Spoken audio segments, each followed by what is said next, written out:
All right, so there's quite a few topics that I want to talk about in today's video. I want to talk about the Cowboys. I want to talk about the Eagles versus Jets, Nakobe Dean returning, Jalen Carter, possible trades for the Philadelphia Eagles, and the coaching and the last game going into this next game. So with that being said, let's get into it.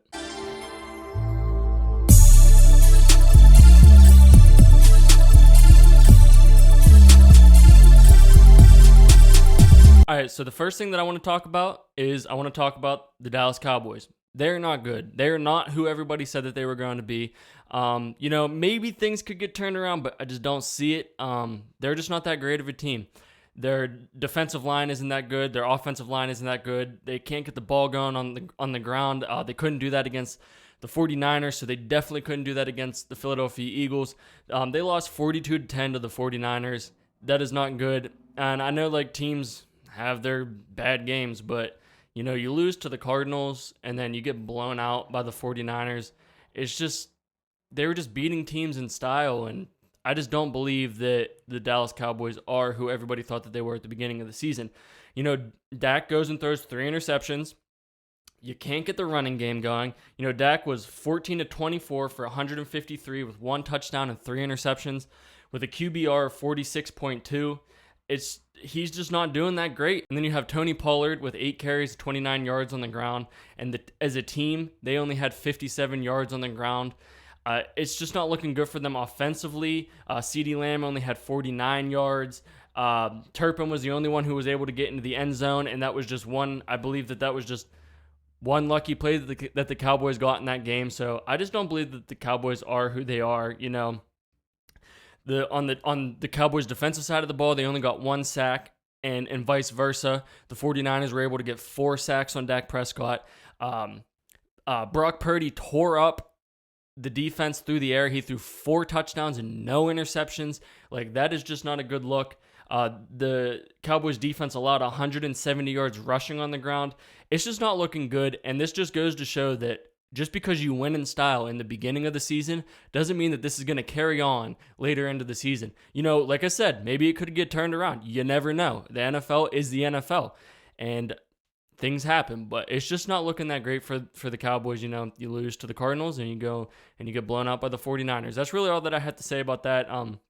As an Eagles fan, I just feel like that's something that we like to touch base on, is the Dallas Cowboys. Because they said this whole entire offseason that the Cowboys are better than the Eagles, and this and that, and the reasons here, blah, blah, blah.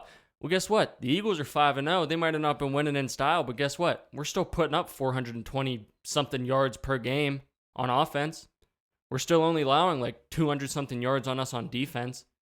We're running on teams. We're getting turnovers. Our quarterback isn't turning the ball over in bad situations, causing the team to lose. We are 5-0. The Cowboys are 3-2. Lost to one of the worst teams in the NFL and got blown out by one of the best teams in the NFL. What does that say about them? I don't know. We'll see later in the season. Philadelphia Eagles versus the New York Jets in this Week 6 matchup. We cannot overlook the New York Jets. They aren't that great of a team. Everybody knows they lost Aaron Rodgers and they got Zach Wilson back there at quarterback, who's not doing very, very well. This is our easiest game on the schedule, I do believe, but this is also one that we can overlook. They have a pretty decent defense, and it's not just because I don't see that we could lose just because of their defense. I see us losing because if we overlook them and we don't play up to our standard, that is just the way that we can lose this game, is if we shoot ourselves in the foot. Just like any game on our schedule, this team is capable of beating anybody on our schedule, but we're also capable of losing to anybody on our schedule because of us shooting ourselves in the foot. That's the only reason I see us losing any games on this schedule. It is not talent-wise. This is one of the most talented, if not the most talented roster in the NFL, so we just can't overlook games. So in this game, I believe that our defense will do its job. This defense is pretty solid. Sean Desai coached a pretty decent game last week. He made adjustments, and I want to talk a little bit more about that later in the video, on the part where I just want to singularly talk about the coaching. And I was looking at this game against the Broncos, and yes, they scored 31 points, but only one touchdown out of those 31 points came from the offensive side of the ball, and it was a rushing touchdown. It wasn't even a passing touchdown. And we all know that the Philadelphia Eagles are insanely good against the run. So there is no reason that we can't beat this team other than us shooting ourselves in the foot. In the last game against the Broncos, Zach Wilson was 19 for 26, 199, and one interception, 4 sacks, and a QBR of 39.1.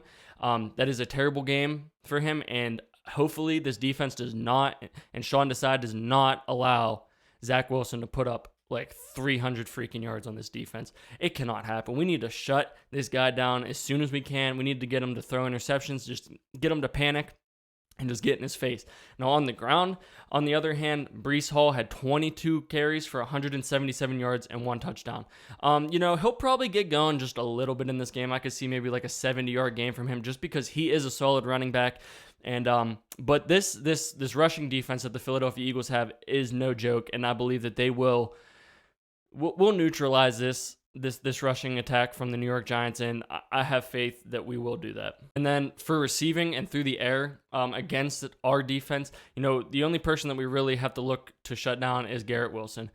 He is their weapon on the receiving side of the ball, and with Zach Wilson back there, I just believe if we get in his face and we have Slay and Bradbury covering Garrett Wilson, I believe that we can make this a very, very long day for the Jets' offensive side of the ball. So that's just my thoughts on our defense versus their offense. And then I want to talk about our offense versus their defense. They have this solid defense, but I just believe that we have so many playmakers on our side of the offensive ball that, Sauce Gardner's probably going to be on A.J. Brown most of the game. So that's going to open up. Devontae Smith is probably going to have a big game. Dallas Goedert could have another big game. DeAndre Swift could have a big game. There's just so many ways that this offense can get going. And this offense has been getting better week after week after week.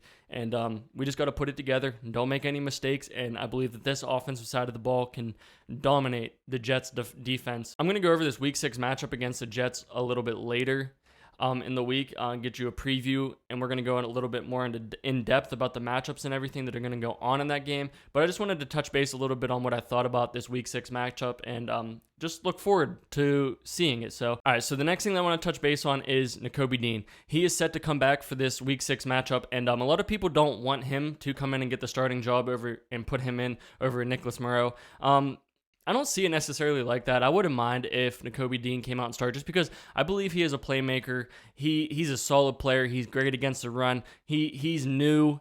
He's learning. He's developing. And I believe that he is just a solid, just his presence, just the type of football player that he is. I just feel like he's a high motor. And I just don't believe that him coming in and getting the start over Nicholas Morrow is really going to affect this linebacker room or how they play on the field. Because I know that Zach Cunningham and Nicholas Morrow have been meshing really, really good, and they've been a pretty solid part of this defense for us. But I just believe Nakobe Dean coming back is just a net positive, and even if he gets to start, I just believe that it is a net positive. So we'll see what happens whenever this Week 6 matchup comes in, and we'll see if they give him the start or what's going to go on there if they're going to just work him back in. So I'm good with either way because I just believe that this linebacker group will play solid either way. So I just wanted to touch base on that. I want to talk about Jalen Carter, man.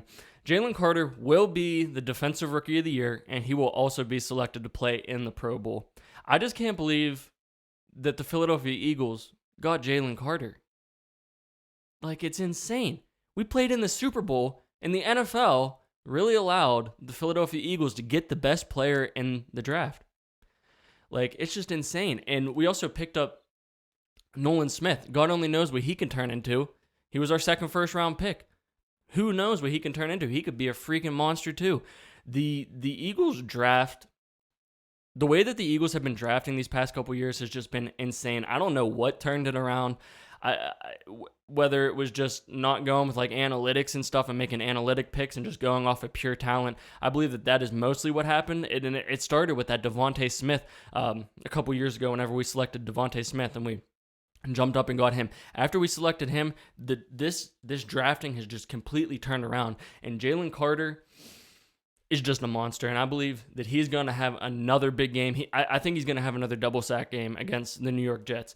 And he could even have more. Maybe he could have a triple sack game. You never know. It's just Jalen Carter is just such a monster. The way that he threw Stafford to the ground. He just shook him up. And I believe if you get anywhere, if you get 50% of how you scared Stafford, if you do 50% of that to Zach Wilson, you will dominate that offense. You will dominate that offense with this defensive side of the ball. We have so many people, and we have Fletcher Cox coming back. Oh my God. This is the best defensive line in the NFL, and I'm so happy that we got Jalen Carter.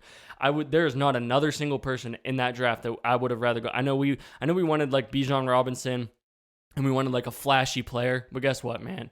Jalen Carter is a flashy player. He turned into a flashy player. It just wasn't one of those players that you're going to pick and he's going to be good next year in his second year. No, he is dominating in his rookie year. So I am so thankful that we got Jalen Carter, and I think every single Philadelphia Eagles fan is. I want to talk about trades.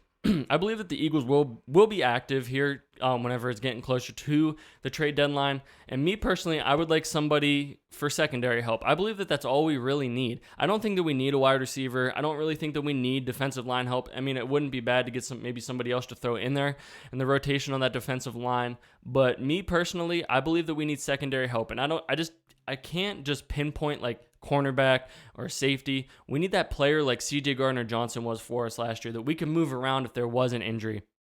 I know that we're looking at people like Justin Simmons and Jeremy Chin, and I also saw a trade proposal for Asante Samuel Jr. Now, I think that would be an insane pickup if we were able to make that happen. I doubt that it will be able to happen because I saw the trade proposal and it was like giving up Jack Driscoll and Watkins and a third-round pick. I just believe that is a little bit too much for Howie Roseman. And I don't want to let go of Watkins. I believe him and Zacchaeus working together in that third spot is just something that this offense needs to work out. I know a lot of people are down on that. Maybe I'll touch on that in a little bit here. But it would be insane if we were able to get Asante Samuel. Like I said, it is a long shot, but it would be insane. I just believe that we need that person that we can move around and put in different spots. We can put him at safety one week if we need him. We can put him in that nickel corner spot if we need him. So, getting somebody like Jeremy Chin would be pretty nice. Jeremy Chin is probably my leading person that I would like to get. If we're going to trade for somebody and help us make the Super Bowl run, I believe that he's that piece that we could throw in there. He's young. We might be able to extend him. He's on his last year of his contract. So you never know what could happen. And it could be a move that we don't even know was happening. So that always happens with the Philadelphia Eagles. So we'll see what happens whenever we get closer to there. And the last thing that I want to touch on is the coaching. Sean Desai, I believe that he coached his best game of the season. He went in at halftime, made adjustments. This Philadelphia Eagles defense did not allow a single point in the second half of that game against the Rams, and we basically neutralized them. Whatever they did going into that second half of that Rams game, they need to do that coming out in the first half of this Jets game, and I believe you scare Zach Wilson. You got to scare Zach Wilson. Get in his face and make this game be over in the first quarter. Come out freaking aggressive. You have to come out aggressive against Zach Wilson. Zach Wilson cannot tear you up, and he will not tear you up. You got to get in his face. You got to cause him to throw interceptions. Scare the literal life out of him, and we can win this game in the first quarter. That's just how I see it. Sean Desai, you got to come out, you got to coach, you got to be aggressive, and I believe that we can have this game in the bag in the first quarter. And then also with Brian Johnson, I believe that Brian Johnson also called a really, really well game, probably his best game being called against the Rams. Just one thing that I want to say is, he's got to be better at red zone calling. I believe that we need to leave Deandre Swift in there and not let Kenneth Gainwell come in. I saw a stat that said like Kenneth Gainwell, whenever he's in there in the red zone, we were like 1 of 6 or 2 of 6 in the red zone, and whenever Deandre Swift was in there, we were like 6 of 9 or something. I could be completely wrong with what's going on there, but I just do believe that this offense moves so much better and it's like a well-oiled machine whenever Deandre Swift is in there, because these teams have to respect that he can get 170 on the freaking ground, and then you could throw him the ball, and he could have 100 yards through the air. Like, you just have to respect DeAndre Swift, and I believe that we need to keep him in there more. We need to make these better play calls in the red zone. No read options whenever it's like 3rd and 6. Like, I know it worked a couple times in the Rams game, but that was just because Jalen Hurts is a monster, and that's just what he does. You just can't rely on that every single time that you're in the red zone. It's 3rd and 6 or whatever. And I believe that Nick Sirianni has to be more aggressive whenever you're down inside the 10-yard line and it's 4th down. Like if it's 4th and 3, dude, just go for it. You have one of the best defenses in the NFL. You have one of the best offenses in the NFL. Just go for it. You're playing the Jets. Don't overlook them. Just play smart, be aggressive, and I believe that this team is going to come out with a dominant win against the New York Jets, possibly our best game, even though last week against the Rams was our best game. But that's just how I see it, and those are the topics that I wanted to talk about in this video. I know that it was a little bit of a long video, but, I had the time to do that. I haven't been able to make a video in these past couple days. So with that being said, if you guys like the content that I'm making, make sure you hit that subscribe button. Make sure you guys hit that like button. If you guys want to talk back and forth about the Philadelphia Eagles, make sure you're leaving comments down in that comment section below. Or if you want to talk about football in general, leave football-related comments down in the comment section below too. So with that being said, I'm going to get this Week 6 preview out a little bit later in the week. And with that being said, I hope you guys have a great week. And I'll see you guys later. Peace.